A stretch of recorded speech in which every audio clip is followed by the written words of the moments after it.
Hello, beautiful people. Welcome to Agalia with MS Adeolu. This channel creates content that helps you to build your faith and to live a life of purpose. In today's video, I'll be sharing with you one of the biggest mistakes I made concerning following God's instruction. Let's get right into it.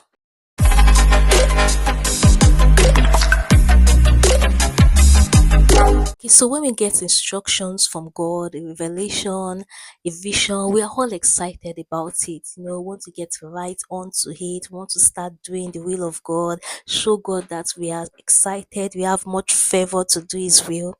Yes, I've always been like that. So whenever God gives me an instruction, I'm always excited, and then I start to draw up plans, make strategies on how to go about the instructions. Who am I going to talk to? This is what I'm going to do, and something happened, and I didn't realize what I was doing until this happened to me. So in 2022, God gave me an instruction to relocate, and He mentioned London. And I told my family, oh, this is what God is saying, and London is the place. But during the preparation and doing my research about countries, I found some enticing things about Canada. So I was like, this is so good. And then I went to God and I said, Father, the plan has changed. It is no longer London. This is Canada. This is everything about it. It is so good. And I think this is going to be the best place for me to go to. Bless it for me.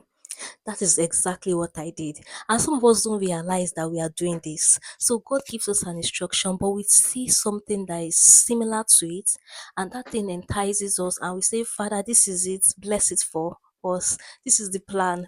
Bless it for us. And I would always quote this scripture that you said in your word that if we ask anything in your name, if we desire anything and we ask in your name, you are going to give it to us. So you are going to bless it and give it to me.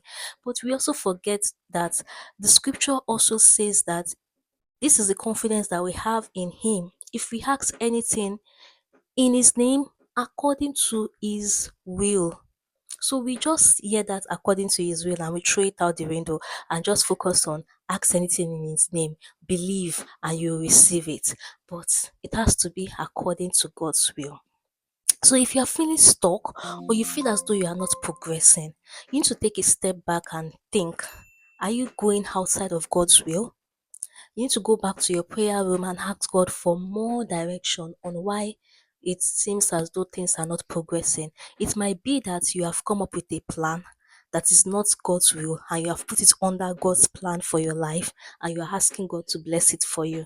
And that's why God is not allowing that plan to work, because God knows that is not His will for you. And one thing I've realized is that once you are following God's plan for your life, there's ease and peace that comes with it. You won't struggle, even though there might be an obstacle. The way that obstacle will be removed, you'll be amazed and you'll see that this is truly God's doing. So, if you are facing an obstacle or you are feeling stuck and then there is no way and it is prolonged, you need to go back to the prayer room and ask God, am I doing something right or am I doing something wrong? And let God tell you.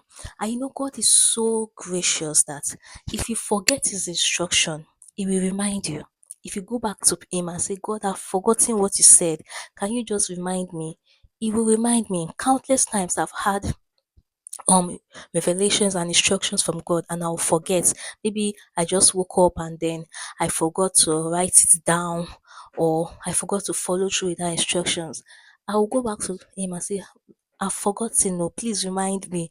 And He will definitely remind you. God is so gracious. So this is just to tell you that as you are writing down your visions for 2026, you're writing down your plans and your goals. Remember that it is according to God's will. If you are fulfilling your goals with God, you have to do it according to His will. So when you are drawing up your plan, when you are strategizing, keep God in mind, keep Him at the forefront. Strategize with Him, make those plans with Him. Don't make your own plan and then ask Him to bless it under the disguise that you are doing His will. No. So, this is the end of today's video. I hope this video has enlightened you and also encouraged you to seek the face of God more concerning your visions and your goals for 2026. Until next time, don't forget to like this video, click on the red subscribe button to subscribe, share this video with your family, your friends, and your loved ones. Bye.